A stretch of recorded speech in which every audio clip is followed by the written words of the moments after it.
ছেলে খেলার কথা হ্যাঁ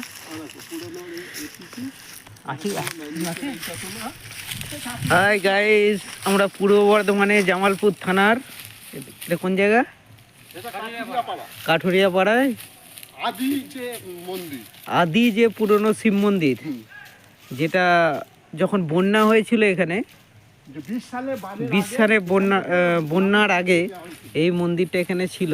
তারপরে এখানে ভগ্নদশা হয়ে গেছে।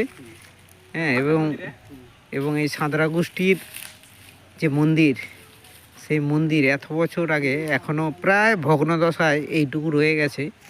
হ্যাঁ, এটা প্রত্যেকটা মানুষের প্রত্যেকেরই অজানা, এবং সেই মন্দিরটা আপনাদেরকে দেখাচ্ছি।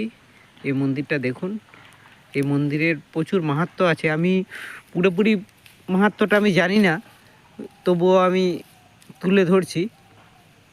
তো ভগ্নদশা প্রায়, আপনারা এই মন্দির যদি দেখেন, এই দামোদরের তীরে, এবং এই মন্দির দেখে আপনি